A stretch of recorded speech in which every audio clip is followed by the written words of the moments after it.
Names. Good morning, everybody. Buenos días a todos y bienvenidos a la sesión final. Terminamos aquí Davos con una sesión muy interesante. Soy Sarah Eisen, soy presentadora en CNBC y aquí hablaremos de algo que hemos estado todos esperando, un debate global sobre el panorama económico. Tenemos aquí a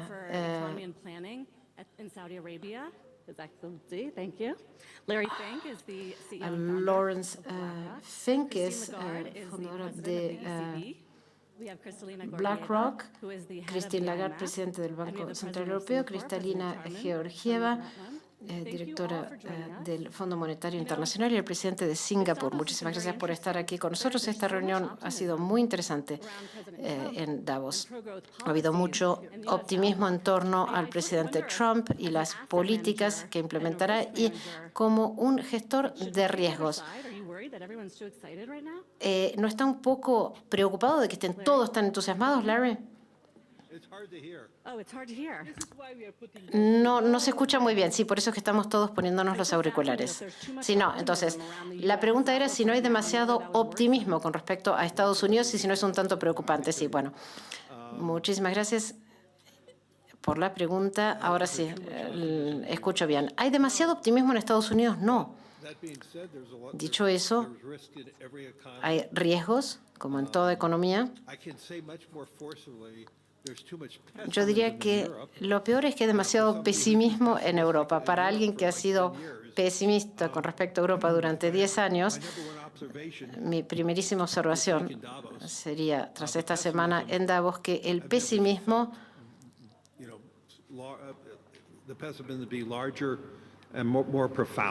nunca me ha parecido tan generalizado y profundo.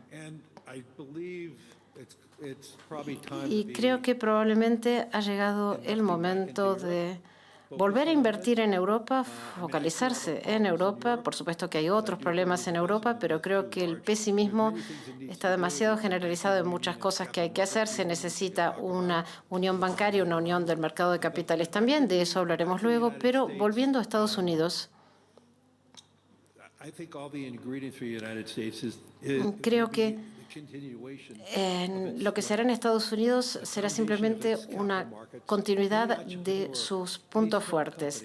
Cualquier empresario, cualquier empresa pequeña, cualquier empresa grande puede encontrar capital y esos cimientos para conseguir capital permite un mayor espíritu empresarial, más emprendimientos, más creatividad, y creo que Estados Unidos tiene, gracias a la fortaleza de sus mercados de capitales, que está infravalorado, pues eso le permitirá reconstruirse, modificar su rumbo y cambiar más rápido que cualquier otra economía en el mundo.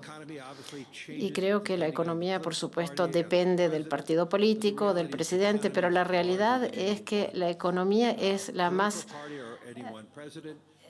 grande que cualquier partido político o presidente. Las políticas del presidente Trump, si lográsemos desbloquear todo el capital privado para que trabaje más rápido, más fácil, con menos reglamentación y menos pérdida de tiempo, entonces dependería menos Estados Unidos de sus propios problemas fiscales. Y esos son algunos de los puntos que hay que resolver. O sea, si hay demasiado optimismo en Estados Unidos, no es demasiado. Y tendríamos que ser también optimistas con respecto a Europa.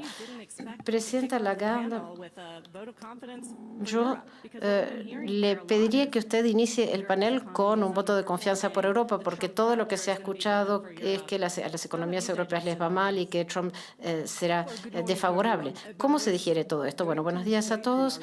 Yo le estaba por decir a Larry que si alguna vez quiere un trabajo ad honorem, que venga aquí a abogar por Europa como lo está haciendo ahora.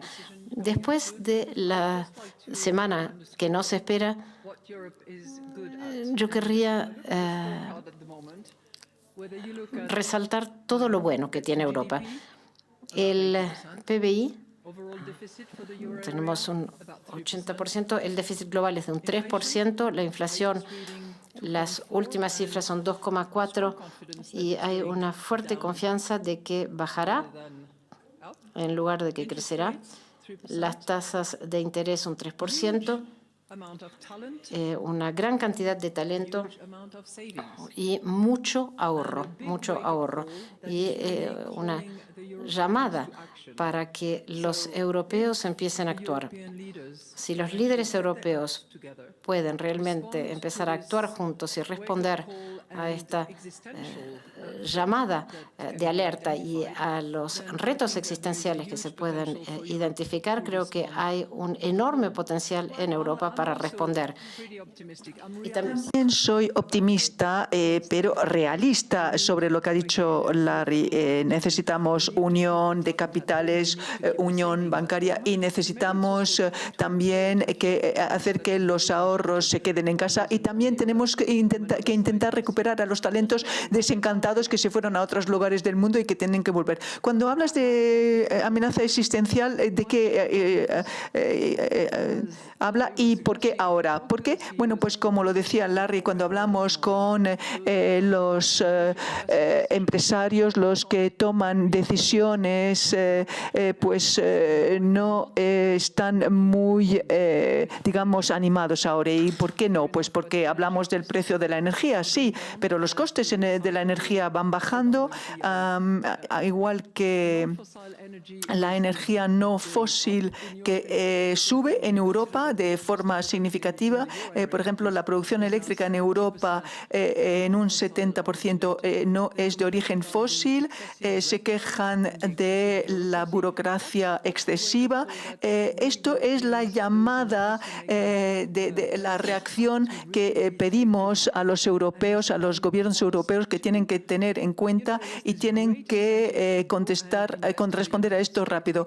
Hubo una movimiento de inversión en Estados Unidos debido a la regresión a la ley sobre los subsidios por el clima y ahora tendrán que repensar con confianza, bajo el prisma de la confianza, del coste y de las oportunidades. Entonces, lo que está ocurriendo fuera es un reto, pero también es una oportunidad para revisitar y decidir si o no Europa quiere ser un actor clave, pero reconozco tiene el talento, las necesidades, los medios y la ambición. Bueno, hablaremos del IRA, y veremos el punto de vista global, porque efectivamente puede haber optimismo y crecimiento en Estados Unidos, pero en el resto del mundo las cosas están muy más movidas. ¿Qué le parece, Lawrence Fink? Bueno, pues hemos publicado las previsiones para 2025 y 2026 justo antes del foro, y lo que hacen es dar un buen retrato, un retrato bonito, porque proyectamos un crecimiento del 3,3% este año y un poco menos esto es un poco una mejora en 2025, pero dado este número, esta media, también vemos muy buenos resultados en Estados Unidos. Por tanto, hemos incrementado las previsiones de crecimiento en Estados Unidos en medio punto, de 2,2 a 2,7 puntos. Y hemos más o menos mejorado los resultados de Europa, y para el resto del mundo más o menos va un poco, sube un poco o baja un poco. Este es el mensaje más importante para el público. Les tengo que preguntar por qué. ¿Por qué es tan fuerte el crecimiento en Estados Unidos? ¿Por qué en Europa es menor? ¿Y por qué los mercados emergentes no tienen tan buena situación? Y la respuesta es sobre todo tiene que ver sobre todo con la diferencia del crecimiento en productividad. Estados Unidos ofrece una alta productividad porque los mercados de capitales asignan el dinero a empresas dinámicas, porque las empresas tecnológicas animan a las inversiones y ayuda a que crezcan rápido las empresas, y porque Estados Unidos, de forma relativa, tiene una energía bastante barata, relativamente hablando. Y la productividad en Estados Unidos, año tras año, cada vez se acercaba a un punto de porcentaje. Cuando vemos el resto del mundo, las economías avanzadas han visto cómo bajaba su productividad frente a la era prepandémica, con un 1% de crecimiento a un 0,2% ahora. Y lo que es aún más preocupante es que en los mercados emergentes la productividad bajó de 2,5% a 0,7%, y en los países de bajos ingresos de 2 a 0. Así que mi primer mensaje es que el mundo está cambiando muy rápido, estamos experimentando una transformación tecnológica enorme y los capitales deben ir allí donde pueden marcar la diferencia. Y cuando vemos a dónde va el capital, ha ido a Estados Unidos corriendo. Así que si los países quieren avanzar, pues deberán ser muy agresivos a la hora de ofrecer oportunidades al empresariado. Y sí, Europa debe conseguir un mercado de capital profundo, ancho, y debe unirse. Y yo soy europea y soy una europea orgullosa de serlo. Y como europea quisiera hacer una observación sobre la cultura. En Estados Unidos tiene una cultura de la confianza. Europa tiene la cultura de la humildad. La primera vez que acudí a Estados Unidos, llegué y vi que hay una cosa que se hace muy bien. Si hay una cosa que se hace muy bien, mis padres me dirían, bueno, no está mal. Pero en Estados Unidos basta con que te muevas un poco y fantástico, enseguida te dicen, qué fantástico lo has hecho, te has movido. Así que mi consejo a mis queridos europeos, confiad más en vosotros y sobre todo, es aún más importante, decirle a los demás que confiáis en ellos.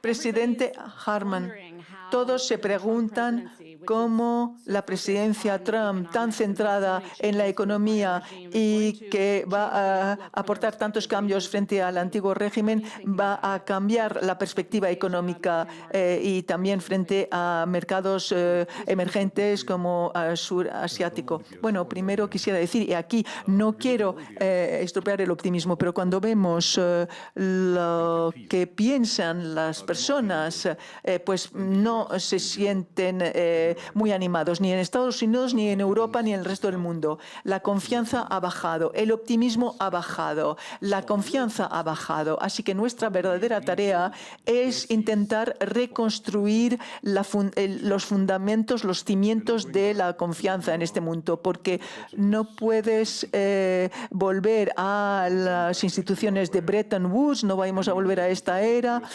ni en la época en la que el ministro de Hacienda en Bretton Woods dijo que la prosperidad era invisible. Y pensad en esto, la prosperidad es invisible. ¿Qué quería decir? Que yo no puedo prosperar hasta que tú no prosperes.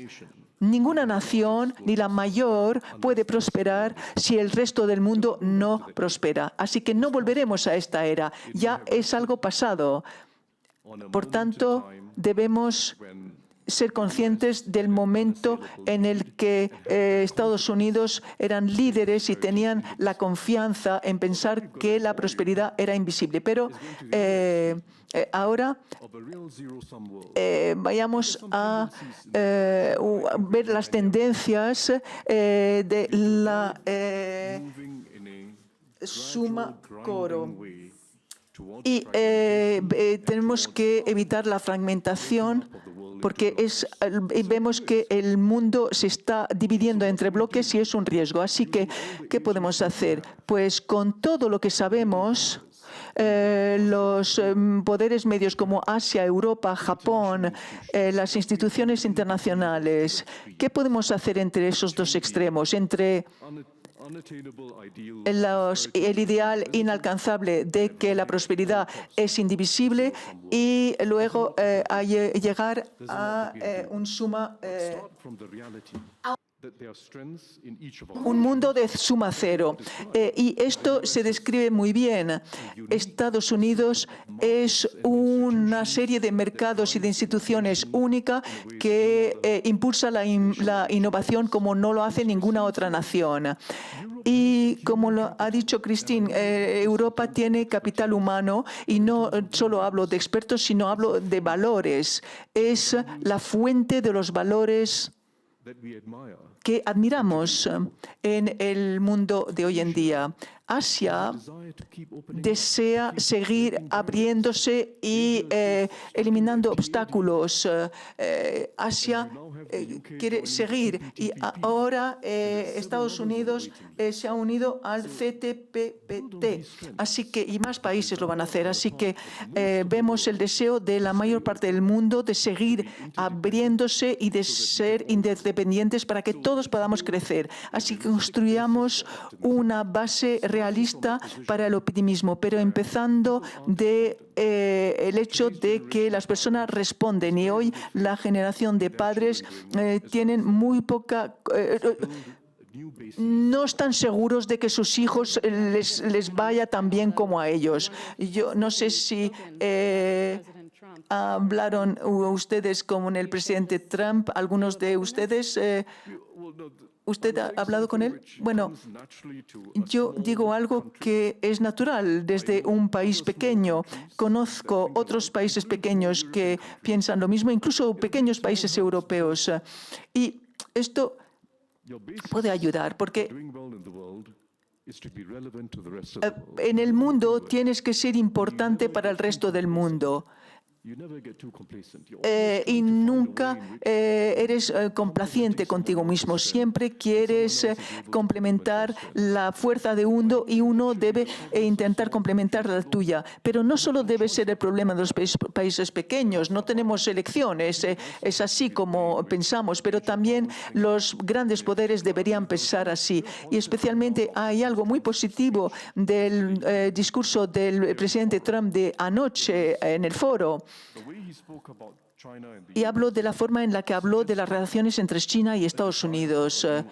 Se trata de un nuevo entendimiento y desea evitar unas relaciones que destruyen, que vayan debilitando el resto de las economías. Gracias. Ayer en el foro, el presidente Trump pidió a la OPEC que redujera los precios y a Arabia Saudí también. ¿Usted qué piensa, presidente? Bueno, sí, llegaré a la pregunta.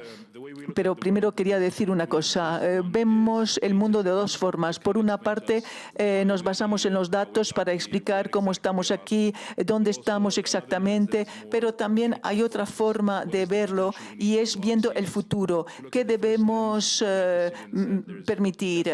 Como dijo la presidenta Lagarde, debemos buscar un crecimiento, pero también debemos basarnos en la promesa positiva de las nuevas tecnologías y de la IA. Bueno, pues ambas cosas no deben tomarse en cuenta al mismo tiempo. En cuanto a lo segundo, el vacío, como lo hemos hablado estos últimos años, es el empresariado líder, que sea atrevido, pero inclusivo, disruptivo y constructivo al mismo tiempo y que, como lo ha dicho el presidente Farman, que tenga una visión a largo plazo para sacarnos de la situación en la que estamos ahora. Vemos señales de esperanza o señales de que hay direcciones o que estamos en un momento en el que llega más liderazgo y la visión de Arabia Saudí en 2030 es un ejemplo de esto.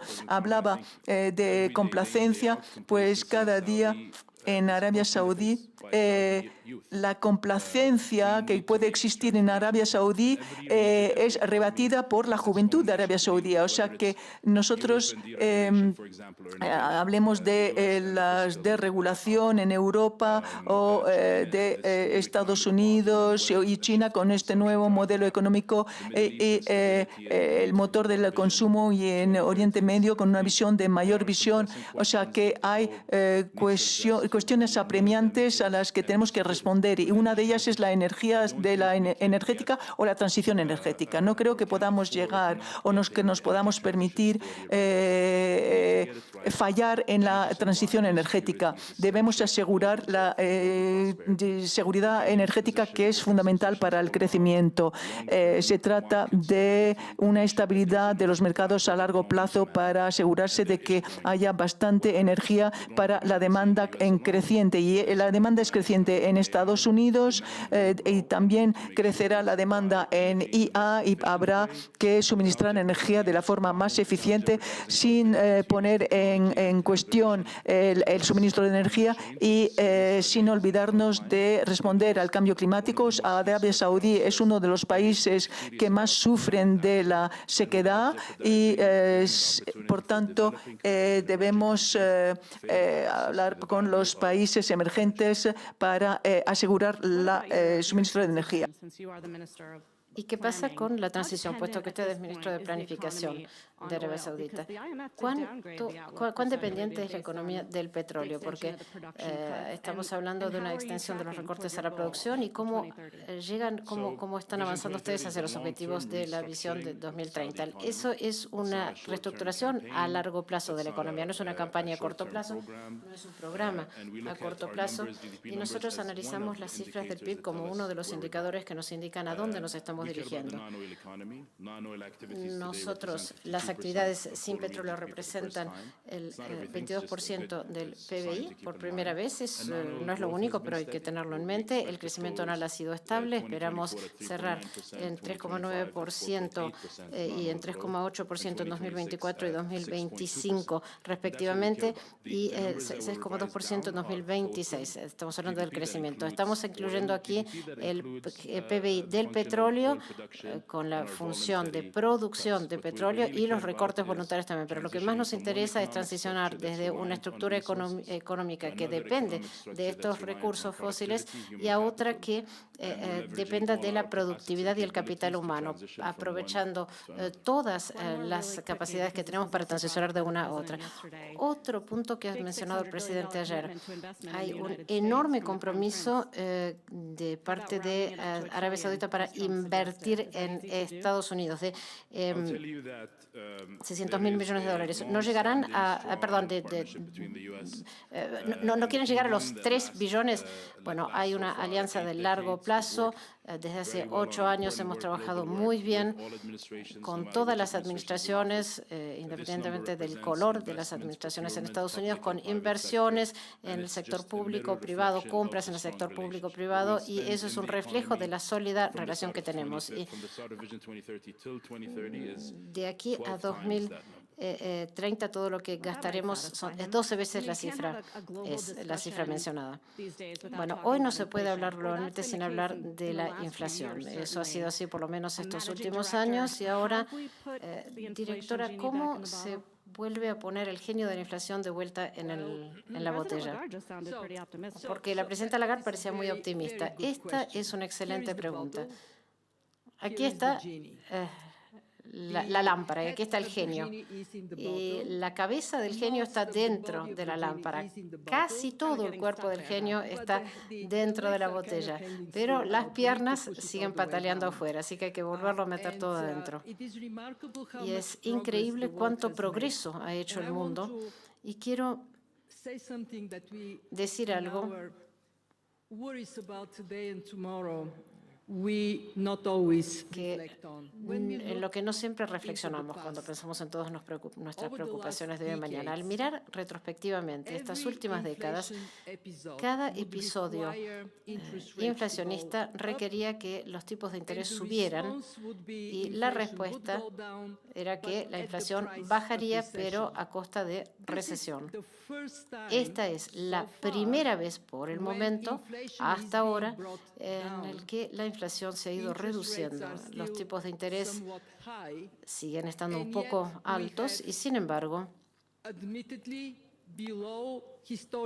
estamos por debajo de los promedios históricos, pero, sin embargo, el crecimiento es bastante elevado, porque, por debajo, pues estamos en 3,3 y históricamente es 3,8.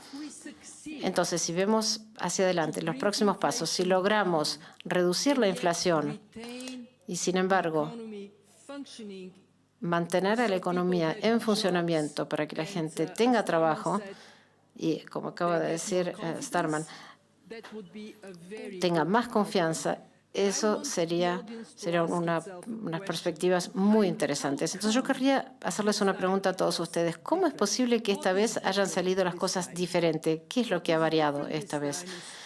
Lo que es diferente esta vez son dos cosas. En primer lugar, tras la crisis financiera global, el mundo creó mecanismos para una coordinación de las políticas económicas que no existían antes. Tenemos el G20, hay un papel muy importante del Banco de Settlements Internacionales con reuniones periódicas para coordinar las políticas. Y eso se traduce en una coordinación más coherente cuando es necesario y también en una divergencia de políticas cuando es necesario. Y el segundo elemento que es diferente, que es que tenemos a la señora Lagarde en el Banco Central Europeo. Bueno, sigue habiendo preocupación con respecto a la inflación. A Larry le preocupa mucho la inflación. Creo que no ha terminado. ¿Por qué? Yo no estoy tan preocupado, pero ¿usted cree que el mercado es demasiado complaciente? El mercado de obligaciones, yo creo que es el mejor reflejo de lo que sucede en el mundo. Es el barómetro para todos los políticos, porque nos informa día a día cuál es la situación o el humor de la economía mundial. Yo creo que el mercado de obligaciones indica que la inflación quizás sea más alta de lo que creemos. El genio quizás esté saliendo de la botella. Y yo esto lo miro desde muchas perspectivas diferentes. Por ejemplo, el tema de la inteligencia artificial. En Estados Unidos, actualmente, los centros de datos representan 50 gigavatios de potencia. Y en Estados Unidos se piensa que en Estados Unidos en los próximos 5 años esto insumirá 300 gigavatios. Entonces, si se expande esto al resto del mundo, bueno, claro que da optimismo, por lo menos a mí, con respecto al crecimiento, pero al mismo tiempo habrá escasez de mano de obra que hará que suban los salarios. Quizás eso tenga resultados positivos, pero habrá también inflación. Además, habrá escasez de materiales con todas estas construcciones. Y yo creo que sí, estamos siendo un poco complacientes en el sentido de que la inflación puede volver a golpearnos. Pero también diría lo siguiente. ¿Dónde estaba el mercado de obligaciones hace 1 año y medio, cuando la inflación era tan alta? Tenemos una curva de rendimiento invertida ahora con las obligaciones a largo plazo. Y ahora estamos normalizando la curva anterior, pero yo creo que en realidad va a ser mucho más marcada la curva de rendimiento por las expectativas de inflación. Y yo creo que mi temor es que debido a esta complacencia, y ni siquiera he mencionado la palabra tan temida que es el déficit y la deuda de tantos países. Pero cuando uno piensa en la cantidad de capital que se necesitará para financiar todas estas transformaciones tan maravillosas, pues bien, hay un déficit que crecerá en todo el mundo y el costo de financiar ese déficit también subirá. Y yo creo que la curva de rendimiento lo está indicando perfectamente. Yo lo he dicho aquí repetidas veces en Davos, yo veo ese escenario no es que lo quiera, pero de un 5%. Y la Fed va a bajar los tipos de interés. Bueno, podrían hacerlo, tienen margen para hacerlo. Se marcará aún más la curva, se volverá más marcada la curva de rendimiento, pero yo diría que las economías la economía fue muy sólida en el cuarto trimestre y lo que nos dicen las empresas es que los negocios están siendo muy fuertes en el primer trimestre ya, y eso lo vemos en las estadísticas de mano de obra. Así que quizás, bueno, se haga una pausa, digamos, durante cierto tiempo. No me preocupa tanto el corto plazo, pero en los próximos años todo esto se va a materializar. Ellos, o sea, quizás puedan invertir la tendencia y volver a subir los tipos. No es lo que yo espero, insisto, pero sí veo que hay probabilidades de que sucedan.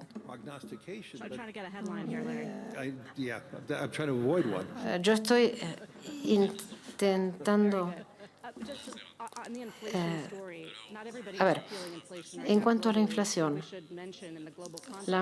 no es tan sensible del mismo modo en todas partes. China ha experimentado una deflación. ¿Cuál es su opinión, presidente, sobre la economía china y los efectos de contagio potenciales? Bueno, los chinos evitarán un retroceso extremo. Ellos saben qué hacer. Ellos están midiendo el ritmo de avance de las medidas que han tomado para reforzar el consumo. Tienen una tarea sumamente compleja de lograr todo esto en una economía que no es una economía plenamente de mercado, pero creo que lo lograrán. El crecimiento quizás sea un tanto más lento que lo esperado, pero no veo yo una situación que nos conduzca a una espiral deflacionista. Pero más ampliamente, los bancos centrales y las autoridades fiscales han cometido errores en los últimos 15 años que nos han colocado en un plano de inflación un poco superior a medio plazo que lo que hubiera sido si no. Pero la ventaja fundamental que hemos tenido desde hace ya varios años ha sido doble. La entrada de China y de algunos otros países del mundo en desarrollo en los mercados globales y el sistema mundial, y países que quieren además absorber sus productos. Eso ha sido una fuerza deflacionista o contrainflacionista impresionante. Pero todavía no hemos dejado esto atrás, porque ahora tenemos una situación sin precedentes de envejecimiento en todo el mundo desarrollado, el Occidente, Japón, cada vez más China, Estados Unidos tiene una población estable e incluso que decrece un poco, pero donde hay crecimiento es en África. India sigue creciendo rápidamente en términos poblacionales. Así que si uno piensa en la ventaja fundamental que teníamos para los consumidores en todo el mundo, de tener un sistema internacional de comercio que permite que los países emergentes con una población y una población activa que crece, ¿no? que forme parte de la economía global. Ahora, ¿cómo hacemos en la próxima fase, donde tenemos la desventaja del envejecimiento en el mundo occidental y la enorme escasez de mano de obra que hay, por ejemplo, en Europa, del sur al norte? ¿Y qué hacemos con África? ¿Qué hacemos con sudeste asiático y otras regiones del mundo en desarrollo. ¿Cómo hacer una política mundial, una política industrial mundial que permita que todos se beneficien de una mayor productividad y de un menor costo de los bienes para todos los consumidores del mundo? Este es el reto. Cuando vemos las perspectivas de inflación, mucho dependerá de las políticas comerciales de Estados Unidos y de los aranceles. ¿A alguien aquí le gustan los aranceles? ¿No? Nadie cree que sea una buena idea, ¿no? Su Excelencia, cuando hablamos de la batalla comercial, el hecho de que el presidente Trump haya indicado que es aprovechar los aranceles para negociar o por cuestiones de seguridad, etcétera. ¿Cómo hace un país como Arabia Saudita cuando Estados Unidos y China tienen una batalla comercial? ¿Ustedes están en el medio? Bueno, nosotros queremos estar en el medio, en realidad, nos conviene. La posición de nuestro reino es tener una fuerte alianza con todos sus interlocutores, sus amigos. Esa es la propuesta de valor de nuestro reino. En cuanto a los aranceles, depende de cuáles sean los objetivos de una economía. Ya se han utilizado como herramienta.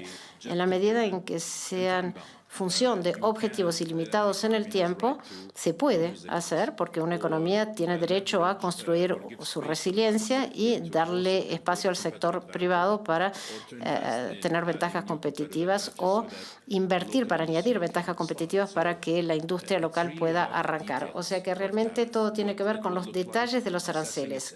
¿Cómo serán? Habrá que evaluar su impacto y luego cómo enfrentarlos. Lo importante es seguir dialogando y seguir conversando respetuosamente, mantener el diálogo, aun cuando haya estado ausente durante cierto tiempo, y seguir trabajando en eso. Nuestro reino valora mucho su cooperación con otras economías. Hemos desempeñado un papel más importante cada vez más, y no solo en gas y petróleo, porque a través de la visión 2030 nos damos cuenta de lo que necesita la economía para desencadenar su potencial. ¿Con Estados Unidos y con China? Sí, con ambos. Presidenta Lagarde, el presidente Trump ayer dijo que Europa no trata bien a Estados Unidos en cuanto a los intercambios comerciales. ¿Es cierto esto? Esto es una respuesta en la que tienes que contestar sí o no, falso o no. Bueno, no puedo contestar sí o no. Lo que creo es que él está analizando la diferencia entre, o sea, la balanza de pagos, la balanza comercial, perdón, y como lo decía Cristalina, hay que ver los buenos intercambios, los intercambios de servicios, las cuentas de capitales, o sea que no es blanco y negra la situación.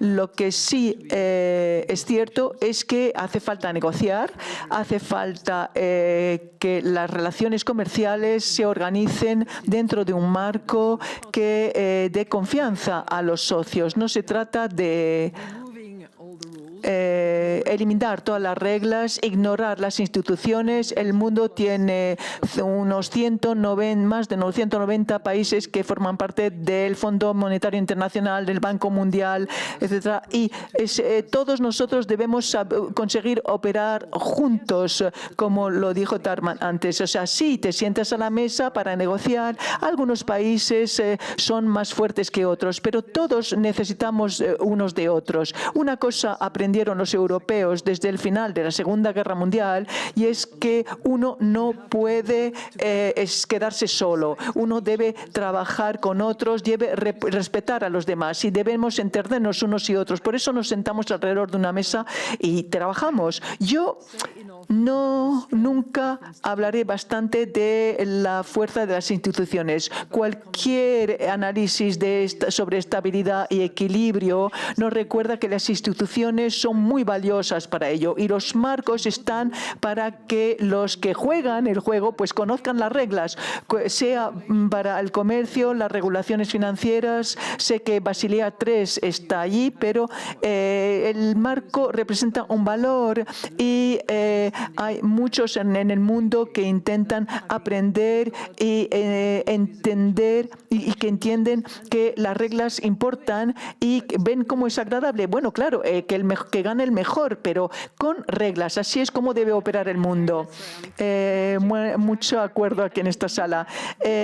Directora gerente, usted no está en contra de las fricciones comerciales. Usted aboga por el multilateralismo. Entonces, ¿qué hacen en este entorno en el Fondo Monetario Internacional? Bueno, pues nosotros analizamos las pruebas que tenemos y esto es lo que encontramos. Esto confirma el hecho de que Arabia Saudí sigue la estrategia adecuada. Estos últimos años hemos visto cómo crecían las medidas proteccionistas. Hablo de aranceles y de medidas de inversión. Bueno, y hemos visto que había países que gravitaban alrededor de unos países, digamos, similares políticamente. Y lo que demuestran las pruebas es que el comercio entre países alineados económicamente es mayor que entre países digamos, similares políticamente. Pero, ¿qué países se salen mejor de todo esto? Pues los países que son amigos de todos. Yo creo que a lo largo del tiempo lo que veremos es cómo se va reflejando esto en las económicas comerciales. Veremos cómo se refleja el cambio geopolítico, o sea que habrá más cooperación regional y más cooperación acerca de las cadenas de suministro y más participación que permite que los países alcancen sus objetivos. Y en nuestra institución buscamos ayudar a las regiones. ¿Cómo podemos trabajar cada vez más con Asia y con la cooperación del Golfo para ofrecer, digamos,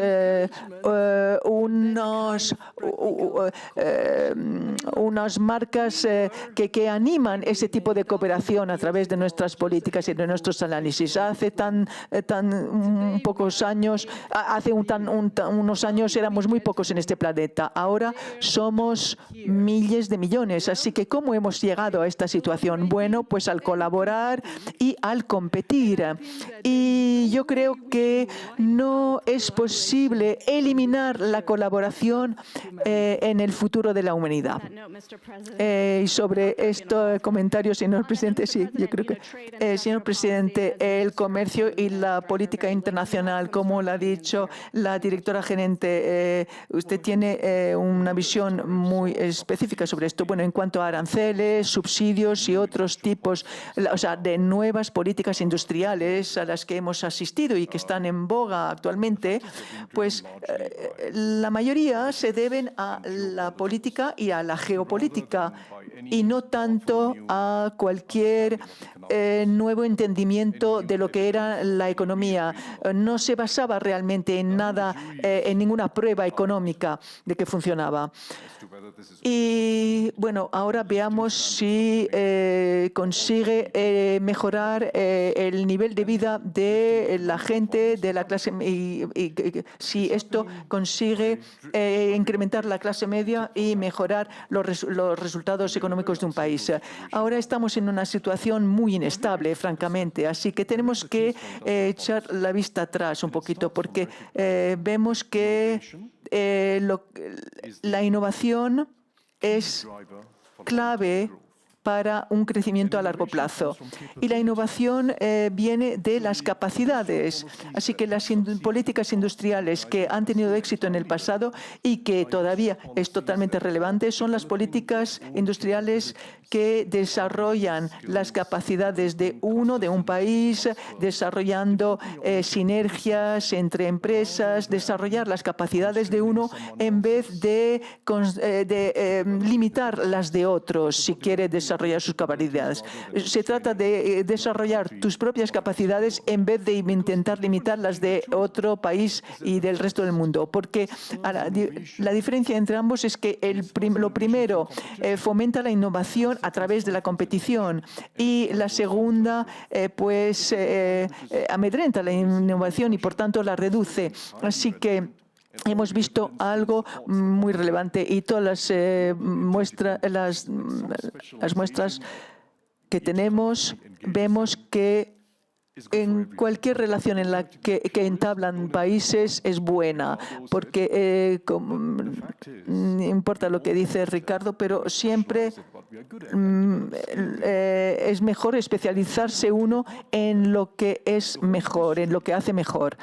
Y toda la historia en la que las importaciones sustituyen la industrialización, lo hemos visto en Estados Unidos, en partes del mundo en desarrollo, y no ha sido positivo. En general, ha dado lugar a ineficiencia enorme, lo cual ha significado costes para el contribuyente y pérdidas. Así que desarrollemos nuestras capacidades allí donde encontramos una ventaja, donde tenemos potencial de conseguir algo y de mejorarnos y colaborando con otros en el mundo.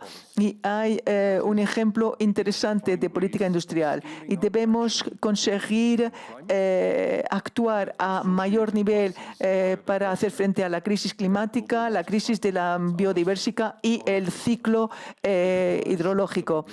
Y eso requiere del sector público para atraer una inversión y canalizar la inversión para hacer frente a la demanda de innovación en energías verdes y todas las demás tecnologías que nos ayudará a llegar al neto cero, al cero neto.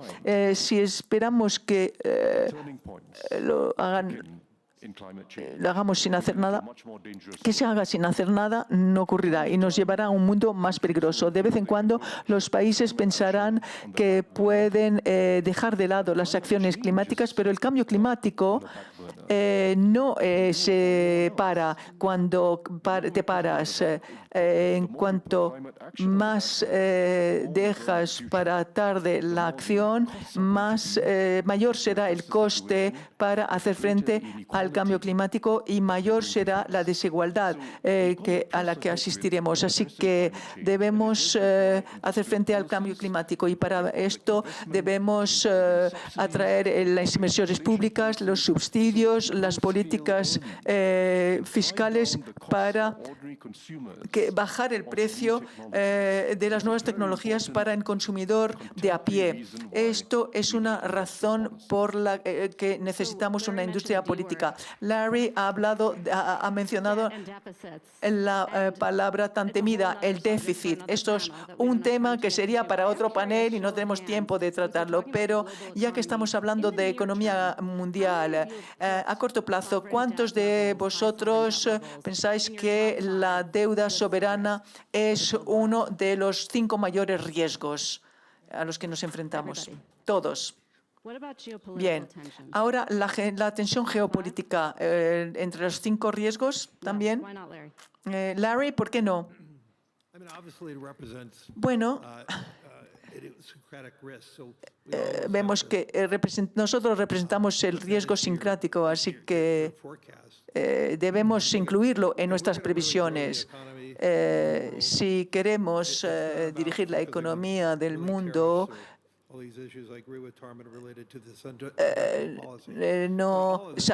hay muchos temas que entran en cuenta, ¿verdad? Y el déficit se evitará si hay esperanza. En cuanto más esperanza haya entre la población mundial, más lograremos cosas. Por ejemplo, ¿cuál es el problema fundamental de China? Que tienen el índice más alto de ahorros, es la una de las economías más importantes del mundo y por eso depende de las exportaciones. Así que China debe fomentar más la esperanza en su país y se están centrando en ello. Y con esto conseguirán un mayor consumo nacional.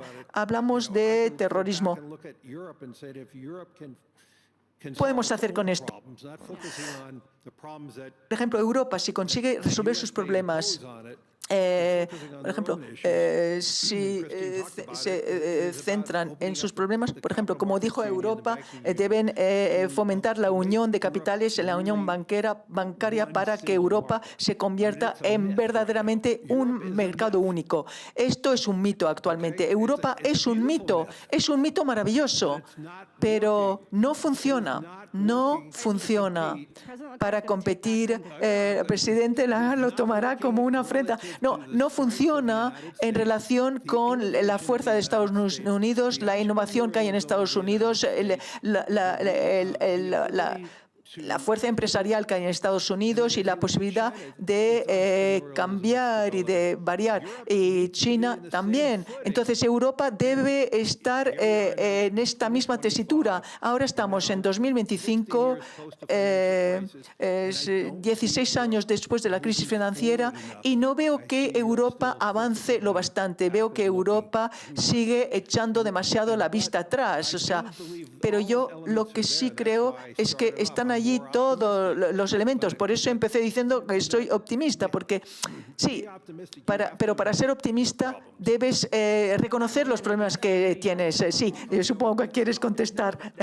No. Desde luego, esto es exactamente lo bueno que dices, es que es un provocador. Europa no es un mito, no es un caso perdido. No, Europa es un caso fantástico para la transformación. Y quiero citar un informe que publicó el Fondo Monetario Internacional, Cristalina. Y estoy de acuerdo contigo, Larry. Si Europa fuera un mercado único, tal como dice que es, pues eliminará los aranceles de sus bienes que se mueven en Europa, y bajaría también las tarifas, los precios. Así que estoy de acuerdo contigo que dices que no funcionan como un mercado único, y Marco Draghi dice lo que hay que hacer sobre esto. La cuestión para los europeos, como digo, tanto las empresas como los políticos tienen que hacerlo, que ponerse manos a la obra. Bueno, nos queda un minuto, así que una respuesta corta, con 10 segundos para todo. Hemos hablado del resto de inflación, aranceles, déficit, una oportunidad de crecimiento en 2025 en la que se os ocurra. Señor presidente. Creo que la dimensión más descuidada de la estrategia a nivel nacional, en la mayor parte de los países del mundo, es la política social. Es necesario que haya una política social a escala industrial y no solo una política social en el sentido estricto del término. Eso implica maximizar el potencial de todos los segmentos de la población, recrear pactos sociales para que la gente sienta cierto sentido de solidaridad incluso entre distintos grupos étnicos y diferentes nacionalidades. Y significa, más importante aún, construir así la base para un consenso político, para mantener las economías abiertas e interdependientes. Y esas tres cosas tienen que ir juntas. La estrategia económica de apertura, la política social de no llevarnos a un mercado social, sino ayudar a que todos realicen su pleno potencial, y las políticas que permiten permiten que los países sigan siendo abiertos. Si uno de esos pilares falla, todos se derrumban. Directora ejecutiva, retirar o restañar las heridas autoinfligidas. Hay muchas trabas para la productividad y el crecimiento. La burocracia, políticas erróneas, una mala implementación de las políticas adecuadas, y todas esas barreras han de eliminarse. Y me pidió una cosa, pero tengo que decir dos cosas. Asegurarse de que la inteligencia artificial no sea un privilegio de unos pocos y que no sea accesible para el resto del mundo. Presidenta Lagarde, yo estaría de acuerdo con lo que acaba de decir Kristalina. No hemos hablado aquí lo suficiente de inteligencia artificial. Se ha hablado muchísimo en el Foro Económico Mundial durante esta semana y no sabemos, no estamos seguros de cuál es su potencial. Creemos que es enorme, que tendrá un impacto masivo, pero creo que tenemos que asegurarnos de que se use para bien, para mejorar el estado del mundo para todos nosotros. Larry. Dedicamos mucho tiempo a hablar de los problemas.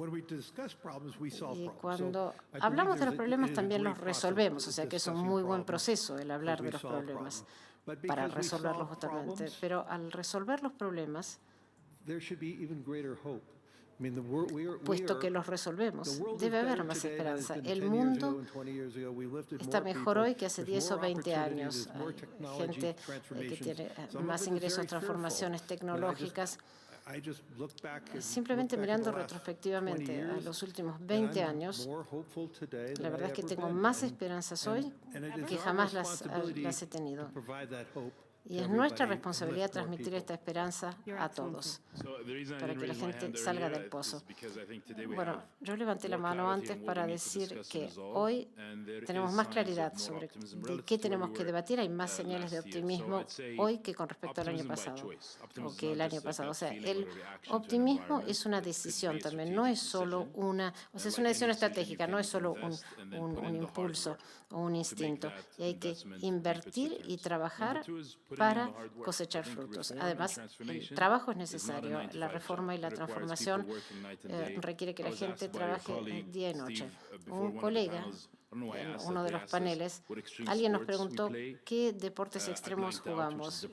Y yo me quedé sin respuesta, lo cual es muy depresivo, pero después se me ocurrió Visión 2030. ¿Por qué? Porque hay muchísimos jóvenes, mujeres y hombres, que trabajan 12, 16 horas por día para hacer que la transformación sea real. Muchísimas gracias a todos y terminamos donde empezamos, con mucho optimismo, y es por eso que ha sido un foro económico mundial de Davos sumamente enriquecedor de este año. Por favor, quédense sentados porque tenemos dos cosas más que anunciar aquí, un anuncio de su excelencia del Reino de Arabia Saudita y además hará uso de la palabra el presidente del Foro Económico Mundial.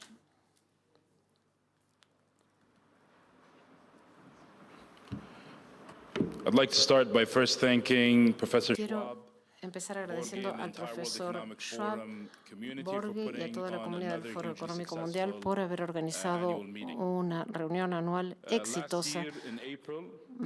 Otra vez, el año pasado, Arabia Saudita y el Foro Económico Mundial hicieron una conferencia muy exitosa bajo el patronato del príncipe de Arabia Saudita, Mohammed bin Salman.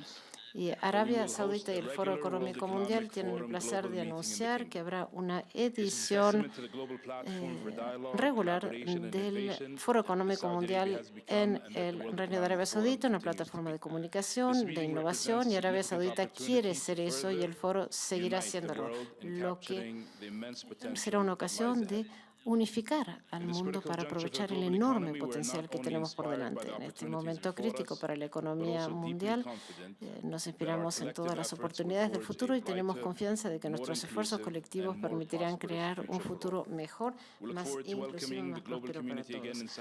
También nos complacemos de poder recibir a la comunidad mundial a partir de la primera de 2026 en Arabia Saudita. Muchas